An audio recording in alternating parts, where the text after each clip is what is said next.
Olá! Nós vamos hoje começar a estudar a cinemática. Você já começou logo a pensar o que quer dizer cinemática? Cine é um radical grego que significa movimento. O exemplo clássico você logo pensa, cinema. Realmente, o que é o cinema? É a projeção de vários slides com uma determinada rapidez.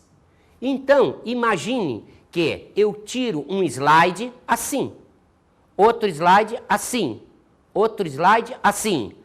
Quando eu passo isso com alguma rapidez, a gente tem impressão de um movimento. Então, a cinemática estuda os movimentos. Quando a gente, então, pensa em cinemática, a primeira ideia que vem à cabeça é movimento. Então, vamos pensar o que é movimento. Vamos, então, definir aqui alguns termos próprios da cinemática. A trajetória, a posição, a velocidade e a aceleração média. O que nós definimos como a trajetória? Vamos pensar, então, num móvel, isto é, um corpo que está em movimento. Observem, se ele está em movimento, em cada instante ele ocupa uma determinada posição. Observe, a posição é um ponto. Posição não é um espaço. A posição é o ponto ocupado pelo móvel naquele instante. Observe, então, que a posição tem que ser referida como sendo o ponto ocupado pelo móvel em um determinado instante. Observe que se, então, o móvel ocupa uma determinada posição em um determinado instante, isso significa que se, no decorrer de vários instantes, eu tiver diferentes posições, esse móvel estará em movimento. Então, o que é o movimento para nós em física? É o fato de um móvel ocupar várias posições no decorrer do tempo. Observaram que para nós o tempo é então considerado de uma maneira absoluta? Nós consideramos que há sempre uma variação de tempo. Pode haver ou não a variação de posição. Observe então que quando eu faço isso, eu tenho que dizer essa posição varia em relação a quem? Eu tenho que estipular um referencial. Então, quando se estipula que um móvel está em movimento, eu estou dizendo que ele está mudando de posição no decorrer do tempo em relação a um dado referencial. Observe que para um referencial eu posso ter movimento e para outro referencial eu posso estar em repouso, isto é, não apresentar movimento. Em relação ao sistema que eu uso como referência, eu posso ter realmente um corpo ou em movimento ou em repouso. Evidentemente, essa ideia do movimento, como dissemos, vai representar a mudança de posição no decorrer do tempo. Se for uma situação de repouso, eu vou imaginar que esse móvel, no decorrer do tempo, está sempre na mesma posição. Observe que é possível que eu tenha, entre aspas, movimento e eu não perceba. Por exemplo, imagine que eu tenho um corpo que a cada segundo dá uma volta completa em torno de um eixo. Se eu olhar de segundo em segundo, eu vejo esse móvel parado. Mas se eu pegasse o intervalo menor que um segundo, eu teria justamente um movimento. Como vocês estão vendo, é importantíssimo quando se pensa em movimento ou em repouso que a gente estipule exatamente qual é o sistema que nós estamos considerando. Em função disso, o que a gente precisa são referenciais considerados inerciais. O que é um referencial dito inercial? É aquele que não estaria submetido a nenhuma aceleração. observe, eu não estou dizendo que ele está parado, mas eu posso considerar, em função dos parâmetros conhecidos, que ele não tem aceleração. Então, um sistema referencial muito importante para nós, dentro do estudo de física, é a estrela. Imagine uma estrela, como por exemplo a estrela Vega. Em relação à Terra, ela está tão longe que eu posso admiti-la como sendo um referencial inercial. Observe que realmente ela tem o seu movimento, mas para nós, em função da distância, esse movimento é imperceptível. Você pode ter um exemplo prático disso quando você olha um avião voando. Quando ele está perto da Terra, ou aterrissando, ou levantando voo, você o vê a grande velocidade. Isto é, você o vê rapidamente. Quando ele está longe, lá no céu, que ele tem uma rapidez ou velocidade ainda maior, a impressão que você tem é que ele está quase parado. Por quê? Porque realmente o que você tem é a situação sua como referencial e o móvel tão longe que, entre aspas, parece que ele esteja parado. Observem, por exemplo, uma situação clássica de uma trajetória curvilínea. Por exemplo, um satélite geoestacionário. Como é que funciona um satélite geoestacionário?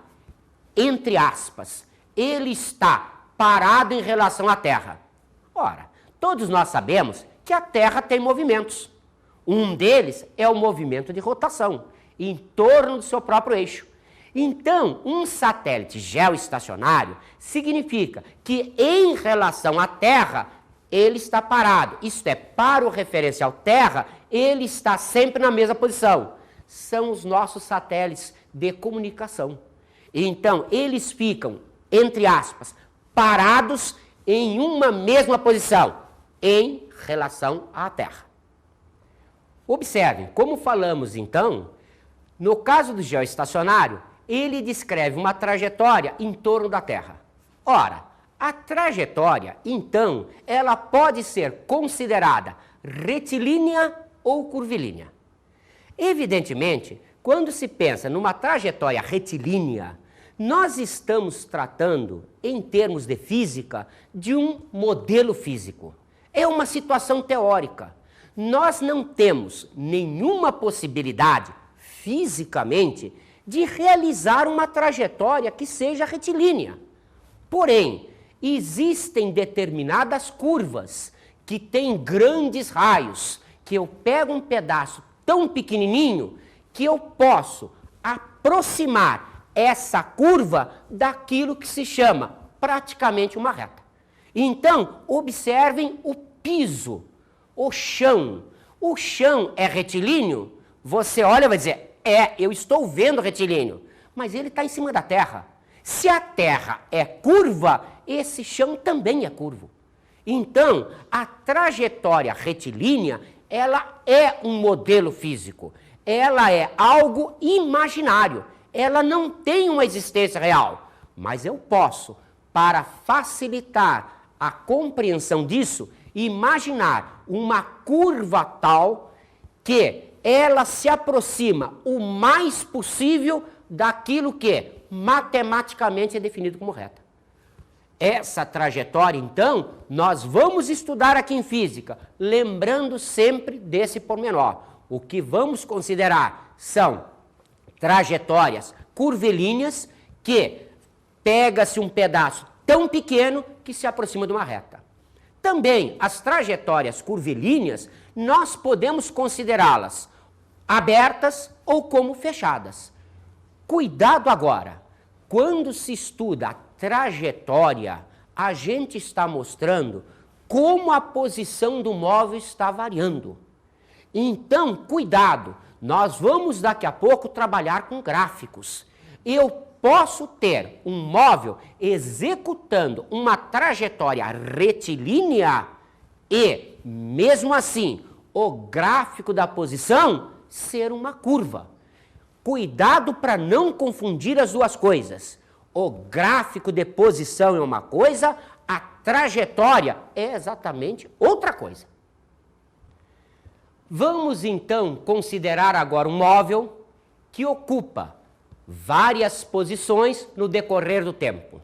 Ao conjunto de todas as posições ocupadas pelo móvel, nós temos uma linha chamada trajetória. Então, vamos imaginar a situação aqui. Eu tenho um móvel ocupando uma posição A. Depois de um determinado instante, ele ocupa a posição B. Está na cara que entre A e B, ele ocupou infinitas posições. Unindo-se essas infinitas posições, eu marco então essa linha que eu chamo de trajetória. Nessa trajetória, eu posso fazer duas considerações. Se eu quiser, considero de A para B um sentido progressivo. Ou, se eu quiser, considero sentido retrógrado. Observe que eu posso considerar de A para B o progressivo, de B para A o retrógrado. Ou vice-versa.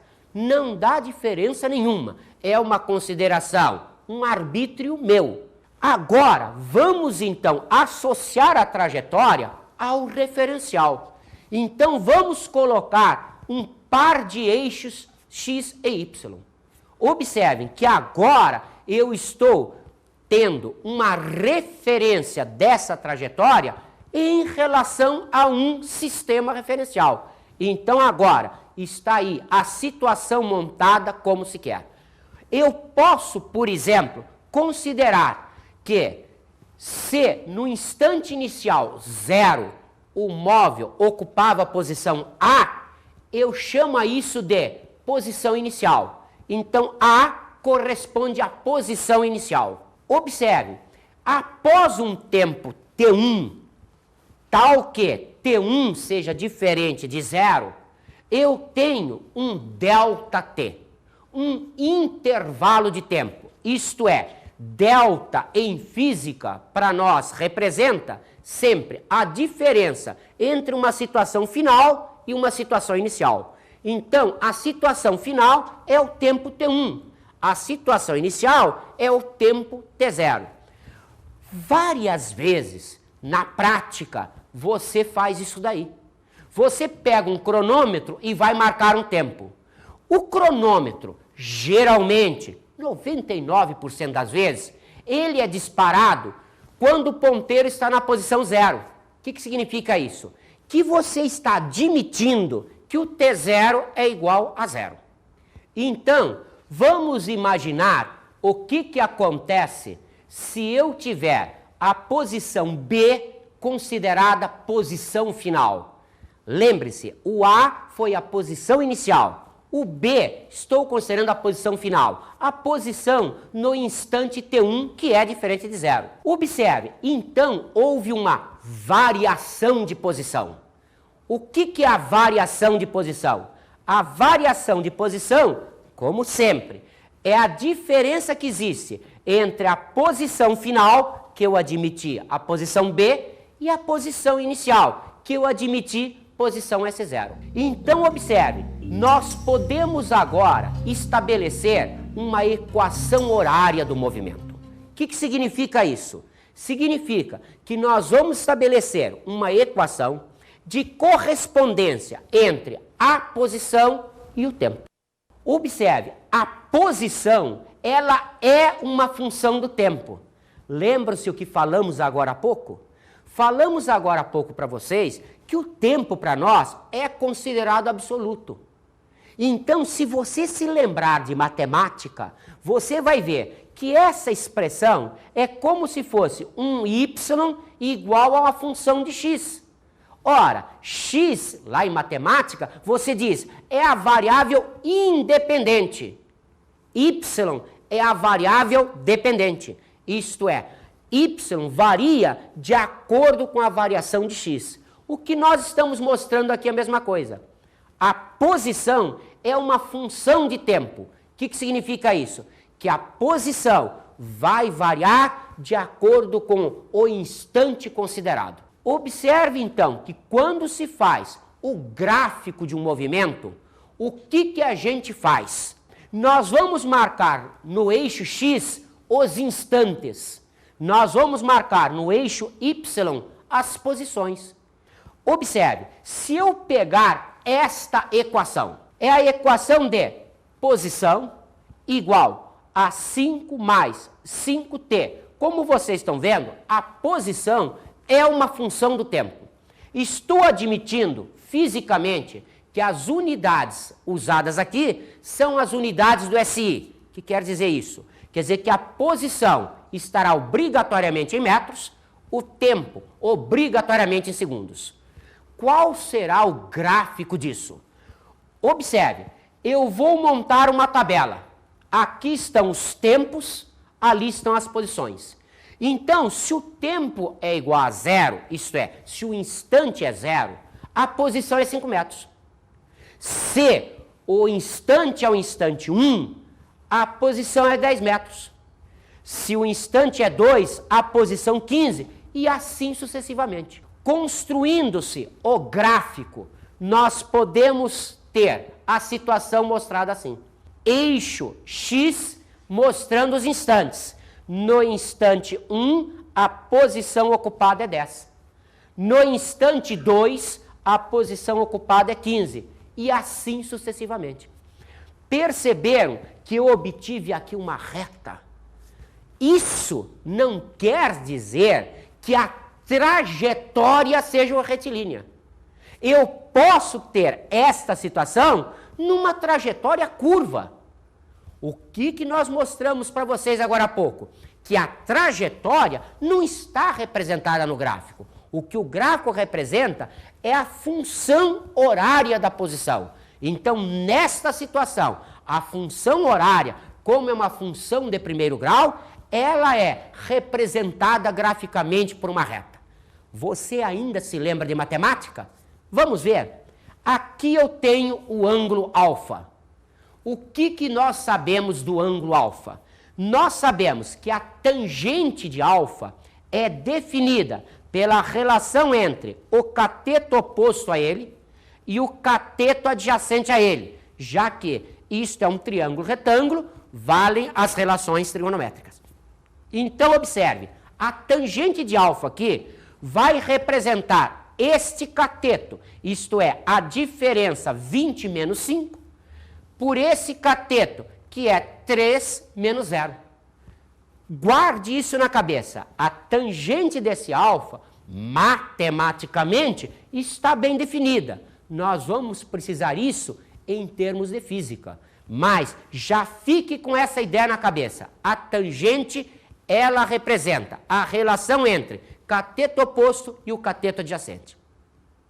Observe, então, que nesta situação, o que eu tenho aqui é uma equação de primeiro grau e, portanto, a representação gráfica é uma reta. Vamos pegar um outro exemplo? Observem agora esta nova expressão. Outra vez, a posição, uma função de tempo. Só que agora apareceu aqui tempo ao quadrado. O que significa isso? Significa que agora esta equação não é de primeiro grau. Se ela não é de primeiro grau, qual é a sua representação gráfica? Cuidado, isto daqui é triste. Vocês, de um modo geral, ouviram uma coisa de um professor e pensaram outra. Então é muito comum o aluno dizer: a representação de uma equação de segundo grau é uma parábola. Não é. Por quê? Porque equação de primeiro grau só existe uma. Todas as outras são a mesma. Mas equação de segundo grau, eu tenho vários tipos. Então, para cada equação de segundo grau, eu tenho uma curva diferente. Isto é, não existe uma reta mais reta que outra reta. Mas curvas existem várias. Nesta situação nova, vamos então observar a tabela. Ao instante zero, eu tenho a posição 5. Mas agora, no instante 1, a posição ficou 10. Ah, mas é igual à anterior? Cuidado. Na posição 25, o instante é 2. Já não é mais igual ao anterior. A posição 50 é no instante 3, já não é mais igual ao anterior. Então, se eu agora represento isso daí através de um gráfico, eu vou obter esse gráfico. Perceberam? Não é mais a reta. Agora é uma curva. Observe, curvas existem várias. Esta curva aqui chama-se a parábola. Cuidado, não é toda equação de segundo grau que me dá parábola. Esta equação, chamada trinômio de segundo grau, é que será representada graficamente por uma parábola. Então, a nossa situação, outra vez, posso dizer que a trajetória não é retilínea? Não.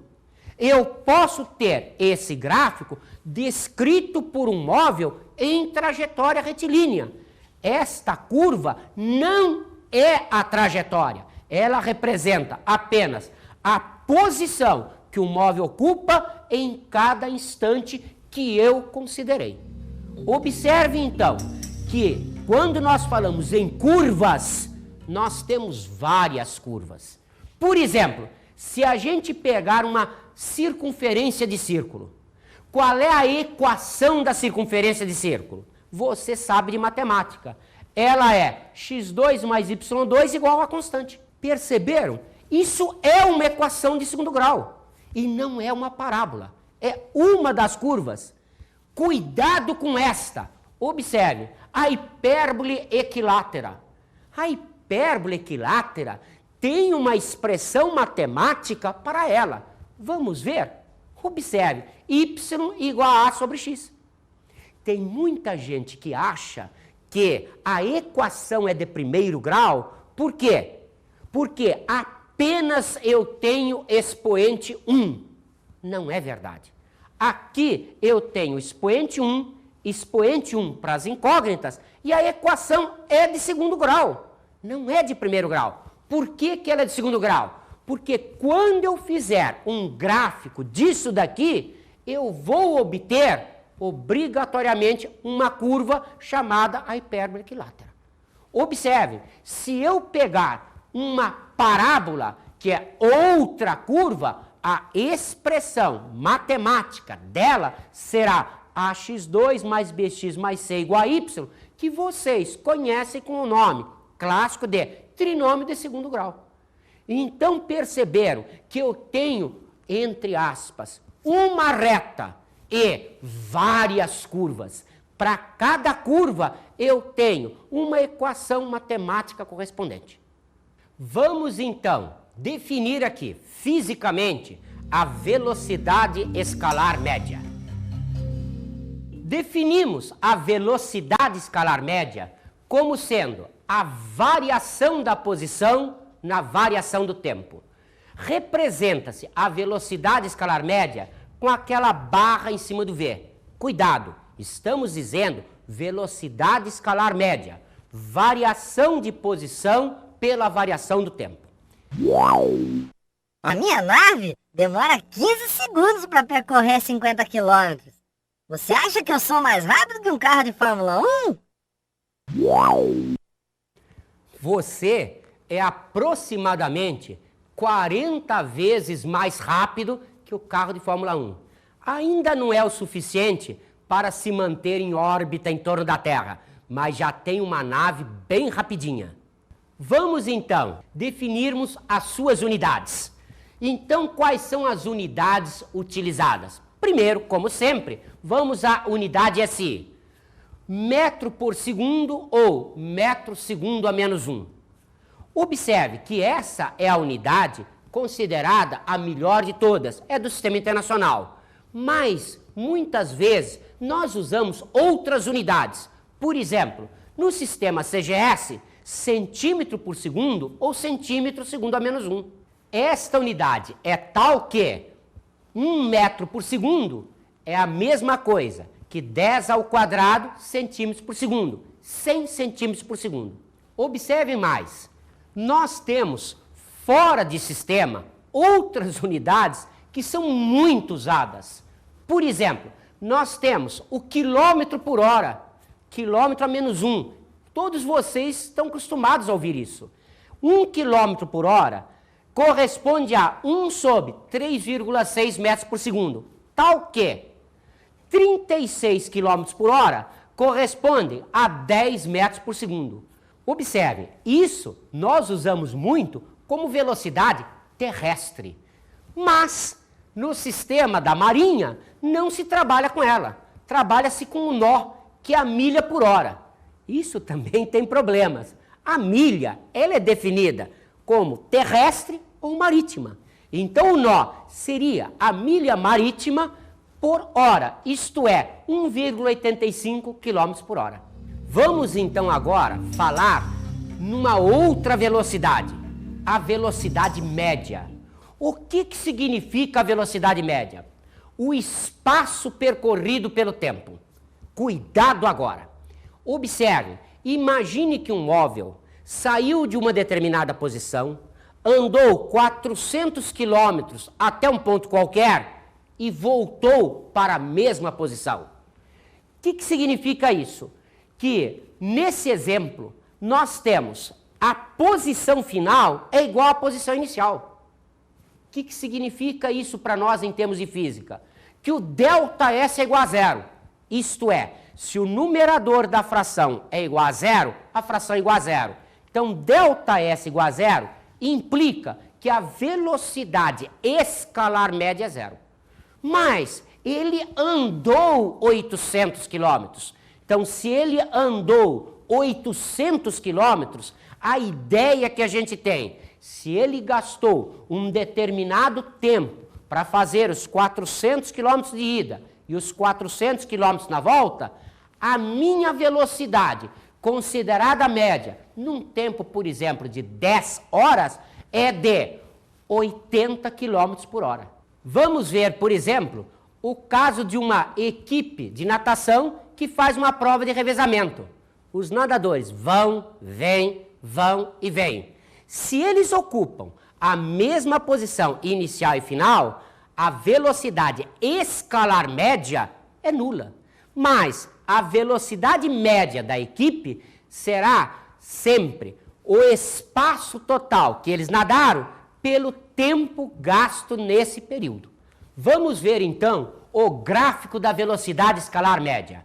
Observe, nós vamos colocar aquela equação que já vimos anteriormente. Está no SI, uma equação de primeiro grau. Fazendo o gráfico, lembram-se que eu mostrei para vocês que tinha aqui o ângulo alfa e a tangente representa esta relação entre o cateto oposto ao ângulo alfa e o cateto adjacente? Observaram fisicamente quem é isso? Isto é o ΔS.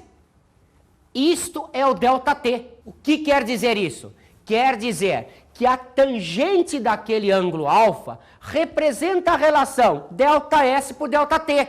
Isto é, como fisicamente ΔS por ΔT é a velocidade escalar média, a tangente daquele ângulo alfa representa para nós a velocidade escalar média. Observem que agora vamos entrar num assunto importantíssimo. O ΔT é um intervalo de tempo. Vamos agora conceituar um instante. Então, o que é um instante? É um ΔT tão pequenininho quanto eu consiga fazê-lo. Isto é um ΔT que tende para zero. Se a velocidade escalar média representa o ΔS pelo ΔT e o ΔT é t menos t0 e ele tende para zero, nós dizemos então que essa velocidade onde o ΔT tende para zero chama-se a velocidade em um instante ou a velocidade escalar instantânea. Observe então, nós podemos definir como o limite entre ΔS e ΔT quando esse ΔT tende para zero. Lembrando que aquele ΔS por ΔT é a velocidade escalar média, a velocidade instantânea representa o limite da velocidade escalar média quando ΔT tende para zero. O que significa isso? Significa que o que eu vou fazer é aproximar esse intervalo de tempo entre T1 e T2, entre T1 e T0, de tal maneira que a diferença seja o mais perto de zero possível. Vamos então agora, de uma maneira semelhante, definir outra grandeza, a aceleração escalar média. Como a velocidade escalar média é a variação da posição pela variação do tempo, a aceleração escalar média será a relação entre a variação da velocidade na variação do tempo. Como vocês estão vendo, semelhante à definição anterior. Vamos ver, por exemplo, as unidades. Observe, as unidades também são semelhantes. Então eu tenho no SI metro por segundo ao quadrado ou metro segundo a menos 2. No sistema CGS, centímetro por segundo ao quadrado ou centímetro segundo a menos 2. Evidentemente, é muito pouquíssimo usada a expressão quilômetro por hora ao quadrado. Geralmente a gente trabalha só com essas. Observem mais. Se a gente faz a relação entre elas, continua semelhante. Por quê? Porque a unidade de comprimento continua a mesma. Quem variou foi a unidade de tempo. Como ela é a mesma para as duas, não tem variação nenhuma. Observe mais. Observe que aquela mesma situação definida para o instantâneo também é válida aqui. O que será a aceleração escalar instantânea? Será aquela variação de ΔV por ΔT quando eu tiver o ΔT tendendo para zero. Isto é o limite de ΔV por ΔT quando ΔT tende para zero. Isto é, a aceleração instantânea corresponde ao limite da aceleração escalar média quando ΔT tende para zero. Um fabricante de automóveis anuncia que determinado modelo atinge 80 km por hora em 8 segundos, a partir do repouso. Isso supõe uma aceleração média próxima de...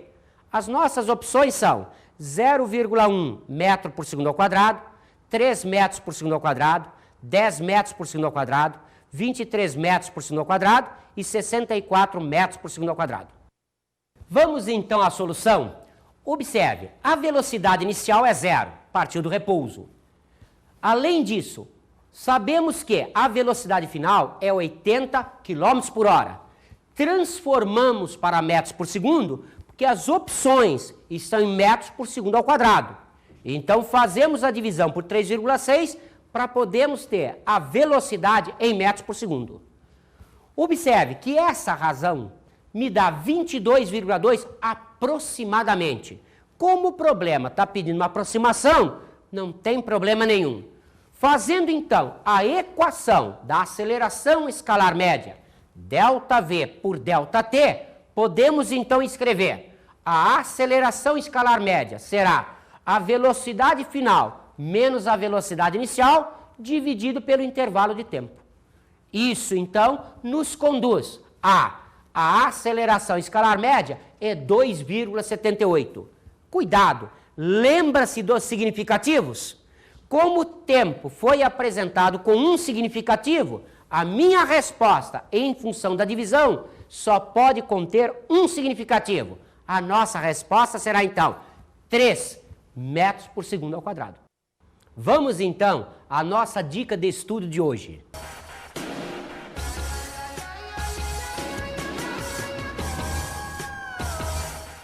Observe, o que você notou que existe um problema seríssimo entre velocidade escalar média e velocidade média. E vários vestibulares cobram essas coisas fazendo uma pegadinha tremenda para os alunos. E com isso, encerramos essa nossa aula inicial de cinemática.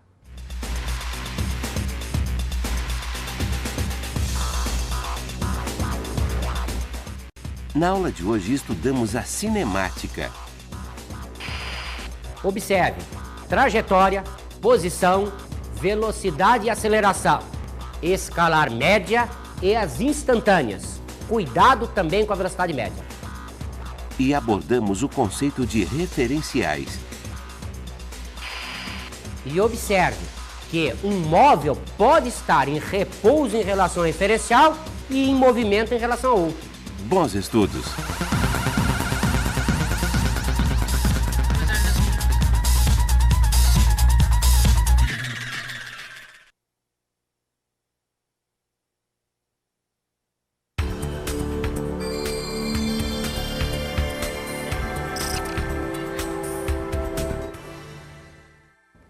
Colega, você já deve ter reparado a grande dificuldade que os nossos alunos têm por causa da confusão de dizer-se que uma equação de segundo grau nos dá uma parábola. Lembre sempre a eles, o que nós temos fora do primeiro grau é uma curva, enquanto que uma reta é uma reta única, as curvas são várias.